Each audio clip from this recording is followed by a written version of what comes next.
Good morning, students. Welcome to the online class. Today we are going to start a new chapter of FA4, chapter number 10, Force and Energy. Force means बल, energy means ऊर्जा. ये सारे objectives हम इसमें chapter में complete करेंगे. Start करते हैं with get set go. Look at the pictures given below. Discuss the actions taking place in all picture. ऐसे ये सारे इस पिक्चर में जो एक्शंस हो रहे हैं उनको हमें अच्छे से देखना है. जैसे पहले में क्रिकेट खेला जा रहा है, दूसरे में फुटबॉल, पोएट्री हो रही है ना. कार को फोर्स किया जा रहा है. इस तरीके से सारे एक्शंस हो रहे हैं इसमें, है ना. तो लास्ट में क्या लिखा हुआ है? Force is use to perform different type of work. Force क्या है? फोर्स जो है अलग अलग तरीके के वर्क करने के लिए यूज़ किया जाता है. अलग अलग तरीके के टास्क को परफॉर्म करने के लिए यूज़ किया जाता है. रीड करते हैं. अ फोर्स इज़ पुश और pull. It gives an object the energy to move, stop moving और change direction. When we write with a pen we exert a force. मेरे इसमें लिखा हुआ है पुश करना, धकेलना और खींचना ही फोर्स है ना. पुश और पुल करना ही फोर्स है ना.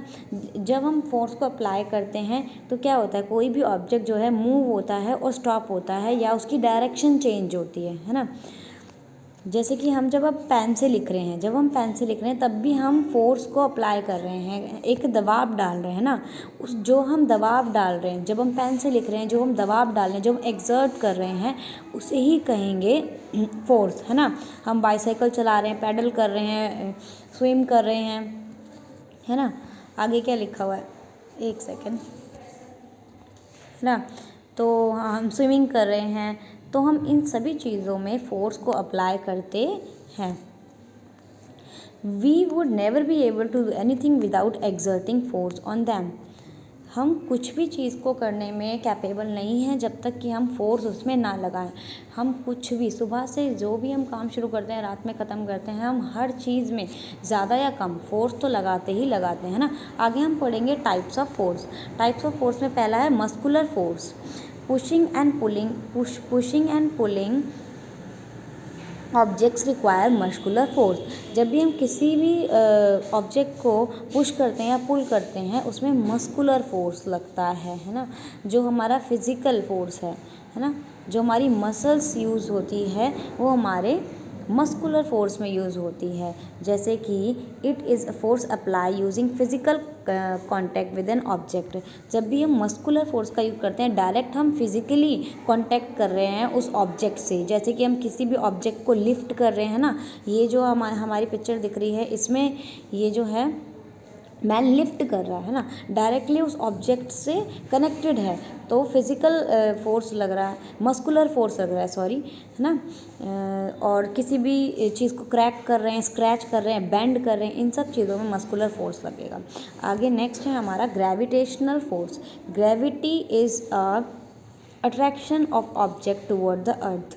ग्रेविटी क्या है? किसी भी ऑब्जेक्ट को अर्थ की ओर अट्रैक्ट करती है. And the force with which the earth attract the object is called. और एक सेकेंड. और जो फोर्स है जो अर्थ जो है किसी भी ऑब्जेक्ट को अपनी ओर अट्रैक्ट करती है, चीज़ों को, वो कहलाता है ग्रेविटेशनल फोर्स, है ना. हम जब चल रहे हैं तो हम अर्थ की ओर अट्रैक्ट हो रहे हैं ना, नहीं तो हम हवा में चलते हैं ना. एक अट्रैक्ट आ रहा है ज़मीन की ओर से, ग्रेविटी आ रही है, जिसको बोलते हैं ग्रेविटेशनल फोर्स, है ना. आगे है बॉयंट फोर्स. बॉयंट फोर्स भी बहुत ईजी है. When we put a cube of ice in a glass of water, it pushes away some water, causes the level of water to rise and the ice cube to float on water. इसमें लिखा हुआ है कि जब हम एक glass of water लेते हैं उसमें हम आइस क्यूब डालते हैं, है ना. आइस की छोटी सी क्यूब होती है, उसको हमने ग्लास में डाला, है ना. तो क्या हुआ? पानी का लेवल थोड़ा सा राइज हुआ और उसमें जो आइस क्यूब है वो फ्लोट होने लगी. पानी में जो है आइस क्यूब फ्लोट होने लगी. Gravity pushes the ice cube into water. जो ग्रेविटी है वो आइस क्यूब को पानी के अंदर की ओर खींचती है. बट एक और फोर्स है जो उस आइस क्यूब को ऊपर की ओर धकेलता है ना, वापस अपवर्ड एक अपोजिट डायरेक्शन में धकेलता है। आइस क्यूब को तो नीचे की ओर चला जाना चाहिए था, है ना, क्योंकि हमें पता है ग्रेविटेशनल फोर्स है, जो भी चीज़ को हम फेंकते हैं वो ज़मीन की तरफ जाती है ना। लेकिन आइस क्यूब जो है वो तैर रही है, क्यों? क्योंकि एक अपोजिट फोर्स लगता है और उस अपोजिट फोर्स को ही कहते हैं बुओयंट फोर्स। ठीक है, जैसे कि जब शिप जो है हमारी वो मूव करती है पानी के ऊपर ही, है ना, वो उसे तो पानी के नीचे चला जाना चाहिए, सतह पर चले जाना चाहिए, पर नहीं, एक और फोर्स, एक अपोजिट फोर्स लगता है जिसे बोलते हैं बुओयंट फोर्स, जिससे कि चीज़ें तैरती हैं और पानी के ऊपर ही रहती हैं। ठीक है, नेक्स्ट हमारा है फ्रिक्शनल फोर्स। फ्रिक्शनल फोर्स भी हमारा बहुत ही ईजी और अच्छा है। Frictional is a force that opposes motion. अब फ्रिक्शनल हमारा एक ऐसा फोर्स है जो हमारी गति को, जब हम मोशन कर रहे होते हैं, उसको रोकता है ना। Friction act in direction opposite to the direction of moving object. जो भी ऑब्जेक्ट मूव कर रही है, जैसे आगे की ओर मूव कर रही है, तो फ्रिक्शन जो है उसको बैकवर्ड धकेलता है, उसको रोकता है, उसको पीछे की ओर धकेलता है ना। Without friction the object would continue to move. अगर फ्रिक्शन नहीं होगा, है ना, पीछे की ओर अगर किसी भी ऑब्जेक्ट को फ्रिक्शन नहीं धकेलेगा तो वो ऑब्जेक्ट जो है चलता ही जाएगा, चलता ही जाएगा, है ना, वो रुकेगा ही नहीं कभी भी। ठीक है, एडवांटेजेस ऑफ फ्रिक्शन। अब हम पढ़ेंगे फ्रिक्शन के एडवांटेजेस। चलिए शुरू करते हैं। वॉकिंग। ठीक है, वॉकिंग में लिखा हुआ है we are able to walk due to friction between our shoes and the ground. As we try to step forward, we push our foot backward. Friction hold our shoes to ground and allowing us to walk.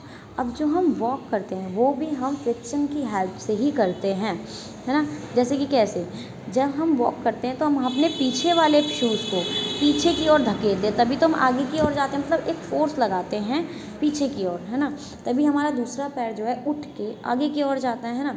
ये जो force है पीछे की ओर जो धकेल रहा है, उसी फोर्स को कहते हैं फ्रिक्शनल फोर्स, है ना। फ्रिक्शन जो है वो हेल्प करता है हमारे शूज़ को ग्राउंड में टिकने का, है ना। जो फोर्स है हमारे शूज़ को अच्छे से ग्राउंड में होल्ड करता है, जिससे कि हमारा दूसरा पैर वॉक कर पाता है ना। For the same reason it is difficult to walk on slippery surface as the force of friction between the shoes and surface is less. अब इसी तरह जब हम एक प्लेन सरफेस पे वॉक करें, स्लिपरी, जैसे कि ये स्नो पे वॉक कर रहा है, तो क्या होता है, डिफ़िकल्ट होता है वॉक करना, स्लिपरी होता है, हम स्लिप भी कर जाते हैं। क्यों? क्योंकि यहाँ पर जो है फ्रिक्शन कम होता है, जो हमारा सरफेस होता है उससे हमारे शूज़ के बीच में फ्रिक्शन जो है वो बहुत ही कम होता है, जिसकी वजह से हम गिर जाते हैं, है ना। इसलिए फ्रिक्शन जो है वो हमें वॉक करने में हेल्प करता है ना। और हम स्मूथली, जो हमारी स्लिपरी जगह नहीं होती है ना, नॉर्मल रोड या गलियाँ होती हैं, उसमें हम आराम से चल पाते। क्यों? क्योंकि जो हमारा बैकवर्ड शूज़ होता है, आप यहाँ देख लीजिए, है ना, जब भी हम स्टेप आगे बढ़ाते हैं तो पीछे वाले शूज़ में एक फ्रिक्शन लगता है, अपोजिट फ्रिक्शन, है ना, पीछे की ओर जो धकेल रही है चीज़ें को, हमारे शूज़ को, और आगे वाला पैर हमारा आगे की ओर जाता है ना। इसी को बोलते हैं हम वॉकिंग वाला एडवांटेज हमें मिल रहा है फ्रिक्शन से। ठीक है, अब राइटिंग वाला एडवांटेज हमें फ्रिक्शन से कैसे मिल रहा है। नेक्स्ट हमारा जो फ्रिक्शनल फोर्स का एडवांटेज है वो है writing with a pencil. Writing with pencil require friction. We could not hold the pencil in our hand without friction. It would slip out of our hand. The graphite pencil lead would not make a mark on a paper without friction between the lead and the paper. इसमें क्या लिखा हुआ है, even जो हम pencil को hold करते हैं उसमें भी हमें फ्रिक्शन की ज़रूरत होती है, नहीं तो हमारा जो पेंसिल है वो हाथ से स्लिप हो जाएगा, है ना। जैसे कि एक अपोजिट डायरेक्शन में हमारा फोर्स लगता है तभी हम उसको पेपर पर लिख पाते हैं। ठीक है, और ये हमारा एक एडवांटेज है फ्रिक्शन का। अगर घर्षण नहीं होगा, अपोजिट डायरेक्शन में अगर एक फ़ोर्स नहीं आएगा तो हम उसमें फ़ोर्स लगा ही नहीं पाएंगे और लिख ही नहीं पाएंगे, है ना। आगे है रबिंग। अब हम जब रब करें, अगेन जैसे पेंसिल वाला है वैसे ही रबिंग वाला भी है। अब हम जब रब कर रहे होते हैं, जो हमने लिखा हुआ है, जो ये रबिंग है इसी में ही हमें हेल्प हो रही है कि हमें कैसे पता चल रहा है कि फ्रिक्शन है। जब हम इरेज करते हैं तो उसमें छोटे छोटे पार्टिकल्स जो है आपको दिख रहे होंगे वो ऊपर की ओर आ जाते हैं, है ना, आ जाते हैं कि नहीं। तो जो वो पार्टिकल्स है वो किसके थ्रू आते हैं, वहाँ पर फ्रिक्शन प्रेजेंट है, इस ही वजह से वो एक साथ गैदर हो जाते हैं। ठीक है, अब आगे हम पढ़ेंगे। Next is driving a car. Our car would not start moving if it wasn't for the friction of the tyres against the road. जो हमारे टायर है, हमारी कार है, वो मूव ही नहीं करेगी अगर हमारे टायर्स के अगेंस्ट रोड पे फ्रिक्शन नहीं होगा, है ना। जैसे with no friction the tyre would just continue to spin. अगर फ्रिक्शन नहीं होगा तो जो हमारे टायर्स है वो जो है स्पिन होते रहेंगे, जस्ट वो जो है फिर स्पिन होते रहेंगे। Likewise we could not stop without the friction. इसी तरह से हम कार को स्टॉप भी नहीं कर सकते हैं अगर हमारे ब्रेक और टायर के बीच में फ्रिक्शन ना हो तो, बल ना हो तो। ठीक है, ये स्टूडेंट्स, अभी हमने कितने सारे एडवांटेजेस पढ़े फ्रिक्शन के, कि फ्रिक्शन अगर है तो हम वॉक कर सकते हैं, हम राइड कर सकते हैं, हम रब कर सकते हैं, हम इजीली कार को ड्राइव कर सकते हैं, है ना।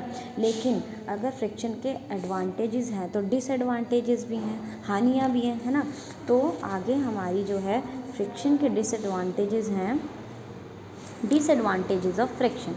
ठीक है, तो ये आपको रीड करके आना है खुद से। ठीक है, ये आपका होमवर्क है। पेज नंबर 101 तक हमने ऊपर तक कर लिया है। डिसएडवांटेजेस आप खुद रीड करके आएंगे। ठीक है, और आपको नोटबुक में क्या करना है, नोटबुक में आपको क्विक रिवीजन करनी है। बुक और नोटबुक दोनों में आपको ये क्विक रिवीजन करनी है। रीजन क्लीन राइटिंग में ये FA4 का वर्क है, तो आप FA4 चैप्टर नंबर 10 लिख करके ये वर्क करेंगे। ठीक है, इनफ फॉर टुडे।